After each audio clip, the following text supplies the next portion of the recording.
أعوذ بالله من الشيطان الرجيم. بسم الله الرحمن الرحيم. سبحان الذي أسرى بعبده ليلا من المسجد الحرام إلى المسجد الأقصى الذي باركنا حوله لنريه من آياتنا إنه هو السميع البصير. وآتينا موسى الكتاب وجعلناه هدى لبني إسرائيل ألا تتخذوا من دوني وكيلا ذرية من حملنا مع نوح إنه كان عبدا شكورا. وقضينا إلى بني إسرائيل في الكتاب لتفسدن في الأرض مرتين ولتعلن علوا كبيرا. فإذا جاء وعد أولاهما بعثنا عليكم عبادا لنا أولي بأس شديد فجاسوا خلال الديار وكان وعدا مفعولا. ثم رددنا لكم الكرة عليهم وأمددناكم بأموال وبنين وجعلناكم أكثر نفيرا. إن أحسنتم أحسنتم لأنفسكم وإن أسأتم فلها. فإذا جاء وعد الآخرة ليسوءوا وجوهكم وليدخلوا المسجد كما دخلوه أول مرة وليتبروا ما علوا تتبيرا. عسى ربكم أن يرحمكم وإن عدتم عدنا وجعلنا جهنم للكافرين حصيرا. إن هذا القرآن يهدي للتي هي أقوم ويبشر المؤمنين الذين يعملون الصالحات أن لهم أجرا كبيرا وأن الذين لا يؤمنون بالآخرة أعتدنا لهم عذابا أليما. ويدعو الإنسان بالشر دعاءه بالخير وكان الإنسان عجولا. وجعلنا الليل والنهار آيتين فمحونا آية الليل وجعلنا آية النهار مبصرة لتبتغوا فضلا من ربكم ولتعلموا عدد السنين والحساب وكل شيء فصلناه تفصيلا. وكل إنسان ألزمناه طائره في عنقه ونخرج له يوم القيامة كتابا يلقاه منشورا اقرأ كتابك كفى بنفسك اليوم عليك حسيبا. من اهتدى فإنما يهتدي لنفسه ومن ضل فإنما يضل عليها ولا تزر وازرة وزر أخرى وما كنا معذبين حتى نبعث رسولا. وإذا أردنا أن نهلك قرية أمرنا متر فيها ففسقوا فيها فحق عليها القول فدمرناها تدميرا.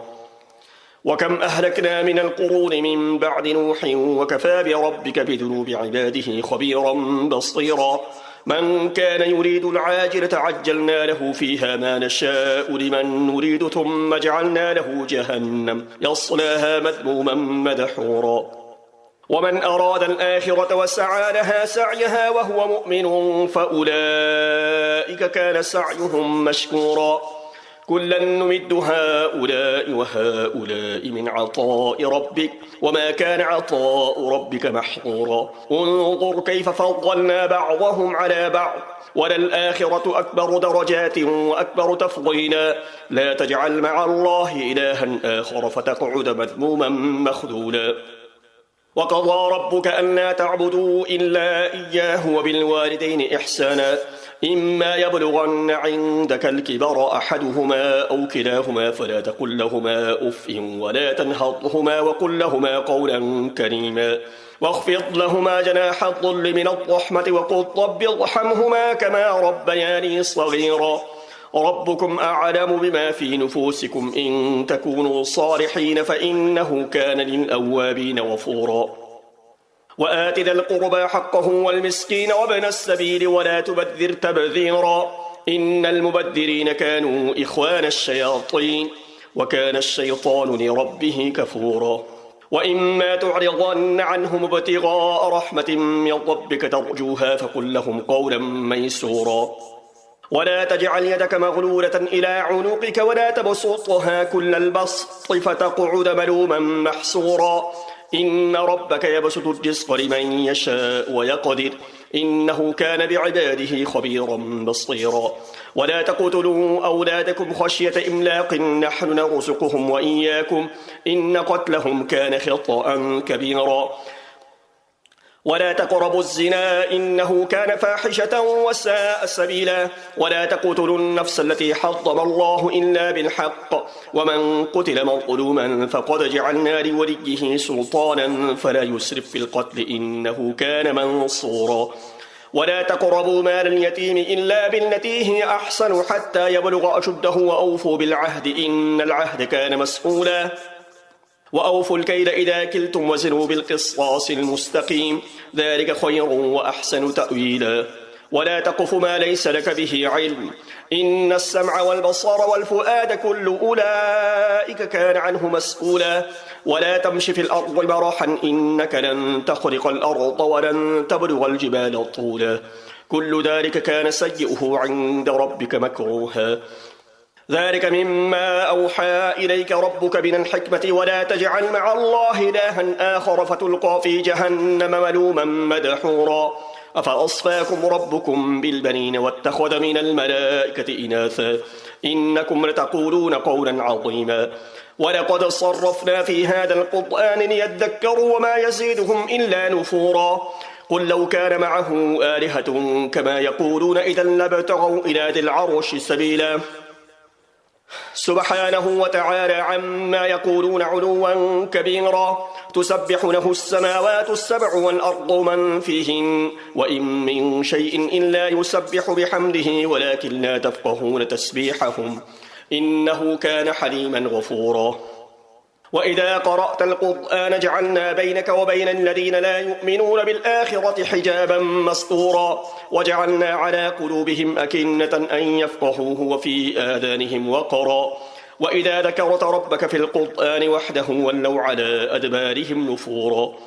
نحن أعلم بما يستمعون به إذ يستمعون إليك وإذ هم نجوى إذ يقول الطالبون إن تتبعون إلا رجلا مسحورا انظر كيف ضربوا لك الأمثال فضلوا فلا يستطيعون السبيلا وقالوا أئذا كنا عظاما ورفاتا أئنا لمبعوثون خلقا جديدا قل كونوا حجارة أو حديدا أو خلقا مما يكبر في صدوركم فسيقولون من يعيدنا قل الذي فطركم أول مرة فسينغضون إليك رؤوسهم ويقولون متى هو قل عسى أن يكون قريبا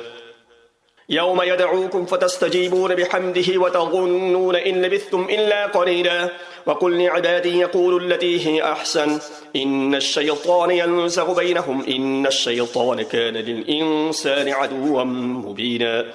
ربكم أعلم بكم إن يشأ يرحمكم أو إن يشأ يعذبكم وما أرسلناك عليهم وكيلا وربك أعلم بمن في السماوات والأرض ولقد فضلنا بعض النبيين على بعض وآتينا داود زبورا قل ادعوا الذين زعمتم من دونه فلا يملكون كشف الضر عنكم ولا تحويلا أولئك الذين يدعون يبتغون إلى ربهم الوسيلة أيهم أقرب ويرجون رحمته ويخافون عذابه إن عذاب ربك كان محظورا وإن من قرية إلا نحن مهلكوها قبل يوم القيامة أو معذبوها عذابا شديدا كان ذلك في الكتاب مسطورا وما منعنا أن نرسل بالآيات إلا أن كذب بها الأولون وآتينا ثمود الناقة مبصرة فظلموا بها وما نرسل بالآيات إلا تخويفا وإذ قلنا لك إن ربك أحاط بالناس وما جعلنا الرؤيا التي أريناك إلا فتنة للناس والشجرة الملعونة في القرآن ونخوفهم فما يزيدهم إلا طغيانا كبيرا وإذ قلنا للملائكة اسجدوا لآدم فسجدوا إلا إبليس قال أأسجد لمن خلقت طينا قال أرأيتك هذا الذي كرمت علي لئن أخرتني إلى يوم القيامة لأحتركن ذريته إلا قليلا قال اذهب فمن تبعك منهم فإن جهنم جزاؤكم جزاء موفورا واستفزز من استطعت منهم بصوتك وأجلب عليهم بخيلك ورجلك وشاركهم في الأموال والأولاد وعدهم وما يعدهم الشيطان إلا غرورا إن عبادي ليس لك عليهم سلطان وكفى بربك وكيلا ربكم الذي يزجي لكم الفلك في البحر لتبتغوا من فضله إنه كان بكم رحيما وإذا مسكم الضر في البحر ضل من تدعون إلا إياه فلما نجاكم إلى البر أعرضتم وكان الإنسان كفورا أفأمنتم أن يخسف بكم جانب البر أو يرسل عليكم حاصبا ثم لا تجدوا لكم وكيلا أم أمنتم أن يعيدكم فيه تارة أخرى فيرسل عليكم قاصفا من الريح فيغرقكم بما كفرتم ثم لا تجدوا لكم علينا به تبيعا ولقد كرمنا بني آدم وحملناهم في البر والبحر ورزقناهم من الطيبات وفضلناهم على كثير ممن خلقنا تفضيلا يوم ندعو كل أناس بإمامهم فمن أوتي كتابه بيمينه فأولئك يقرؤون كتابهم ولا يظلمون فتيلا ومن كان في هذه أعمى فهو في الآخرة أعمى وأضل سبيلا وإن كادوا ليفتنونك عن الذي أوحينا إليك لتفتري علينا غيره وإذا لاتخذوك خليلا ولولا أن ثبتناك لقد كدت تركن إليهم شيئا قليلا إذا لأذقناك ضعف الحياة وضعف الممات ثم لا تجد لك علينا نصيرا وإن كادوا ليستفزونك من الأرض ليخرجوك منها وإذا لا يلبثون خلافك إلا قليلا سنة من قد أرسلنا قبلك من رسلنا ولا تجد لسنتنا تحويلا أقم الصلاة لدلوك الشمس إلى غسق الليل وقرآن الفجر إن قرآن الفجر كان مشهودا ومن الليل فتهجد به نافلة لك عسى أن يبعثك ربك مقاما محمودا وقل رب أدخلني مدخل صدق وأخرجني مخرج صدق واجعلني من لدنك سلطانا نصيرا وقل جاء الحق وزهق الباطل إن الباطل كان زهوقا وننزل من القرآن ما هو شفاء ورحمة للمؤمنين ولا يزيد الظالمين إلا خسارا وإذا أنعمنا على الإنسان أعرض ونأى بجانبه وإذا مسه الشر كان يئوسا قل كل يعمل على شاكلته فربكم أعلم بمن هو أهدى سبيلا ويسألونك عن الروح قل الروح من أمر ربي وما أوتيتم من العلم إلا قليلا ولئن شئنا لنذهبن بالذي أوحينا إليك ثم لا تجد لك به علينا وكيلا إلا رحمة من ربك إن فضله كان عليك كبيرا قل لئن اجتمعت الإنس والجن على أن يأتوا بمثل هذا القرآن لا يأتون بمثله ولو كان بعضهم لبعض ظهيرا ولقد صرفنا للناس في هذا القرآن من كل مثل فأبى أكثر الناس إلا كفورا وقالوا لن نؤمن لك حتى تفجر لنا من الأرض ينبوعا أو تكون لك جنة من نخيل وعنب فتفجر الأنهار خلالها تفجيرا أو تسقط السماء كما زعمت علينا كسفا أو تأتي بالله والملائكة قبيلا أو يكون لك بيت من زخرف أو ترقى في السماء ولن نؤمن لرقيك حتى تنزل علينا كتابا نقرأه قل سبحان ربي هل كنت إلا بشرا رسولا وما منع الناس أن يؤمنوا إذ جاءهم الهدى إلا أن قالوا أبعث الله بشرا رسولا قل لو كان في الأرض ملائكة يمشون مطمئنين لنزلنا عليهم من السماء ملكا رسولا قل كفى بالله شهيدا بيني وبينكم إنه كان بعباده خبيرا بصيرا ومن يهد الله فهو المهتد ومن يضلل فلن تجد لهم أولياء من دونه ونحشرهم يوم القيامة على وجوههم عميا وبكما وصما مأواهم جهنم كلما خبت زدناهم سعيرا ذلك جزاؤهم بأنهم كفروا بآياتنا وقالوا أئذا كنا عظاما ورفاتا أئنا لمبعوثون خلقا جديدا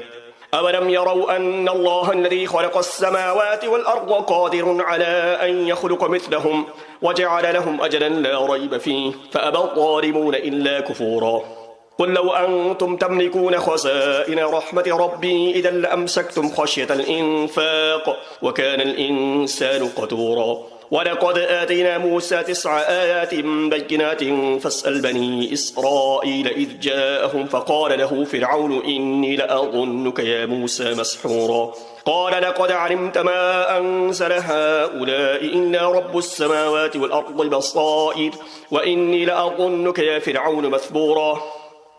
فأراد أن يستفزهم من الأرض فأغرقناه ومن معه جميعا وقلنا من بعده لبني إسرائيل اسكنوا الأرض فإذا جاء وعد الآخرة جئنا بكم لفيفا وبالحق أنزلناه وبالحق نزل وما أرسلناك إلا مبشرا ونذيرا وقرآنا فرقناه لتقرأه على الناس على مكث ونزلناه تنزيلا قل آمنوا به أو لا تؤمنوا إن الذين أوتوا العلم من قبله إذا يتلى عليهم يخضون للأذقان سجدا ويقولون سبحان ربنا إن كان وعد ربنا لمفعولا ويخضون للأذقان يبكون ويزيدهم خشوعا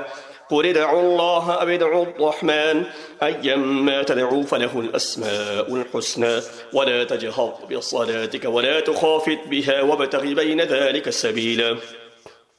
وقل الحمد لله الذي لم يتخذ ولدا ولم يكن له شريك في الملك ولم يكن له ولي من الذل وكبره تكبيرا بسم الله الرحمن الرحيم الحمد لله الذي أنزل على عبده الكتاب ولم يجعل له عوجا قيما لينذر بأسا شديدا من لدنه ويبشر المؤمنين الذين يعملون الصالحات أن لهم أجرا حسنا ماكثين فيه أبدا وينذر الذين قالوا اتخذ الله ولدا ما لهم به من علم ولا لآبائهم كبرت كلمة تخرج من أفواههم إن يقولون إلا كذبا فلعلك باخع نفسك على آثارهم إن لم يؤمنوا بهذا الحديث أسفا إنا جعلنا ما على الأرض زينة لها لنبلوهم أيهم أحسن عملا وإنا لجاعلون ما عليها صعيدا جرزا أم حسبت أن أصحاب الكهف والرقيم كانوا من آياتنا عجبا إذ أوى الفتية إلى الكهف فقالوا ربنا آتنا من لدنك رحمة وهيئ لنا من أمرنا رشدا فضربنا على آذانهم في الكهف سنين عددا ثم بعثناهم لنعلم أي الحزبين أحصى لما لبثوا أمدا نحن نقص عليك نبأهم بالحق إنهم فتية آمنوا بربهم وزدناهم هدى وربطنا على قلوبهم إذ قاموا فقالوا ربنا رب السماوات والأرض لن ندعو من دونه إلها لقد قلنا إذا شططا هؤلاء قوم اتخذوا من دونه آلهة لولا يأتون عليهم بسلطان بين فمن أظلم ممن افترى على الله كذبا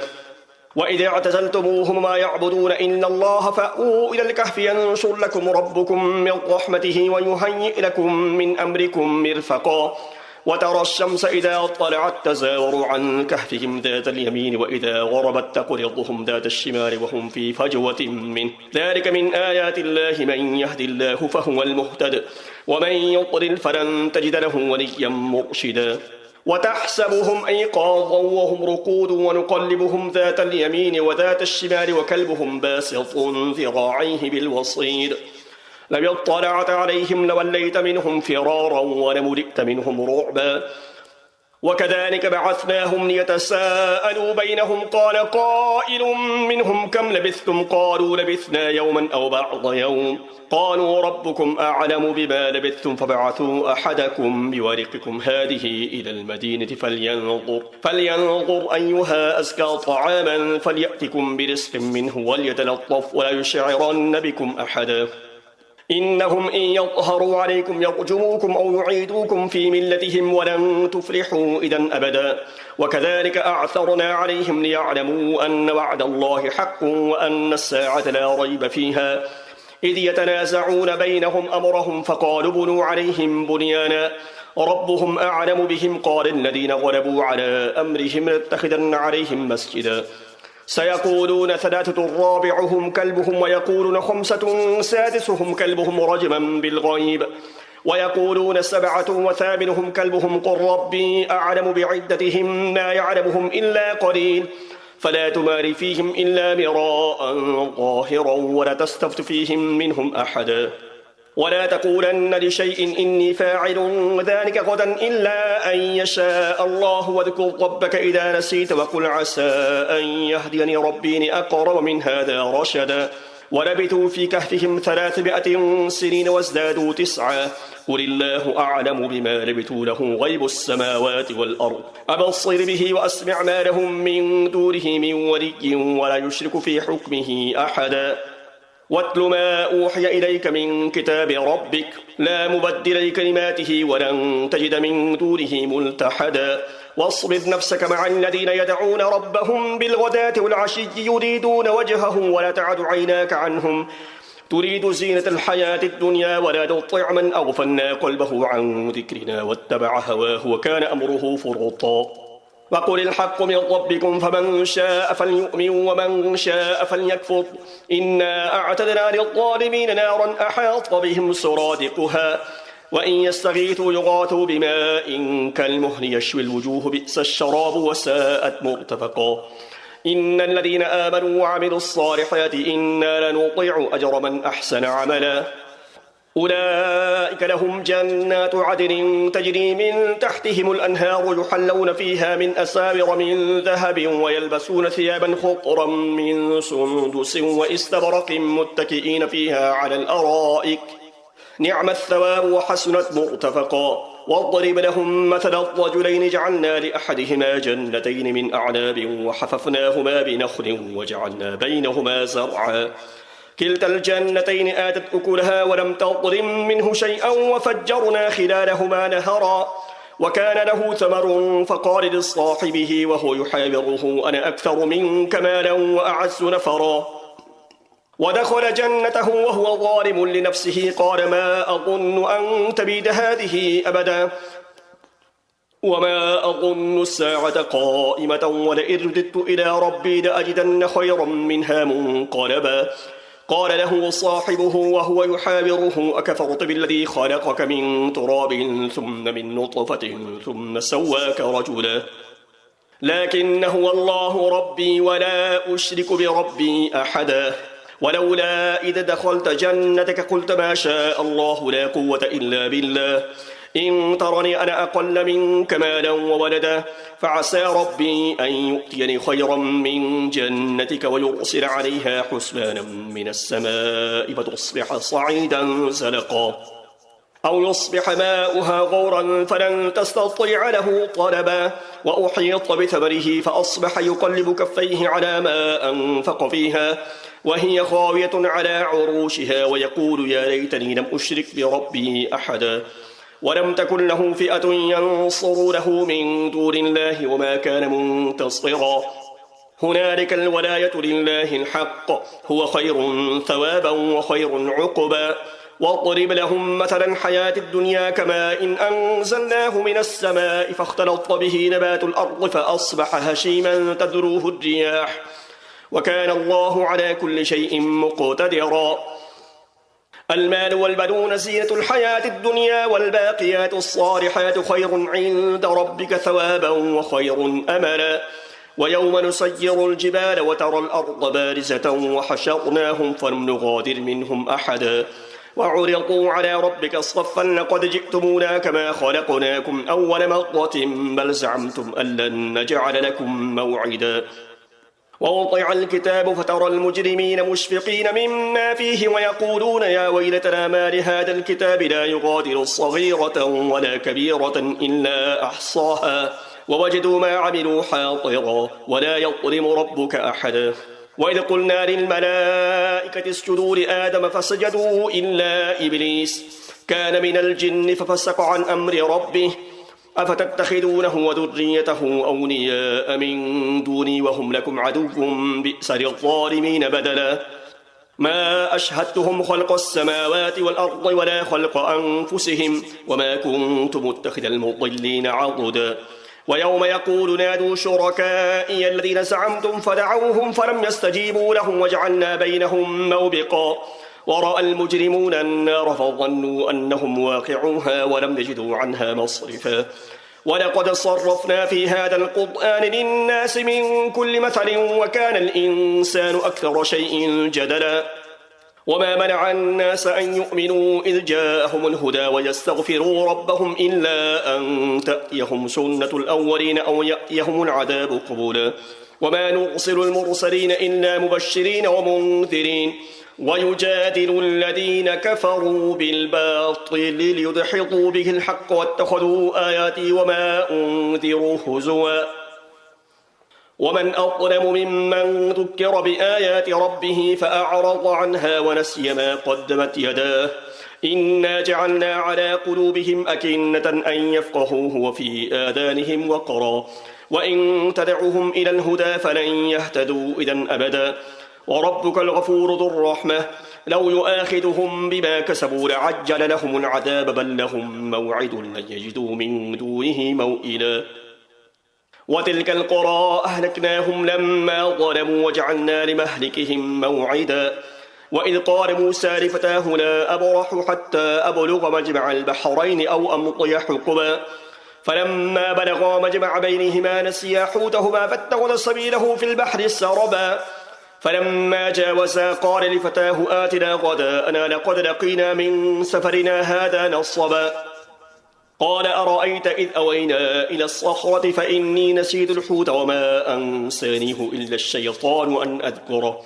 واتخذ سبيله في البحر عجبا قال ذلك ما كنا نبغي فارتدا على آثارهما قصصا فوجدا عبدا من عبادنا آتيناه رحمة من عندنا وعلمناه من لدنا علما قال له موسى هل أتبعك على أن تعلمني مما علمت رشدا قال إنك لن تستطيع معي صبرا وكيف تصبر على ما لم تحط به خبرا قال ستجدني إن شاء الله صابرا ولا أعصي لك أمرا قال فإن اتبعتني فلا تسألني عن شيء حتى أحدث لك منه ذكرا فانطلقا حتى إذا ركبا في السفينة خرقها قال أخرقتها لتغرق أهلها لقد جئت شيئا إمرا قال ألم أقل إنك لن تستطيع معي صبرا قال لا تؤاخذني بما نسيت ولا ترهقني من أمري عسرا فانطلقا حتى إذا لقيا غلاما فقتله قال أقتلت نفسا زكية بغير نفس لقد جئت شيئا نكرا صدق الله العظيم. د پنځلسمې سپارې تلاوت تاسو واورېده. په تاسو باندې یوه سجده واجب شوه.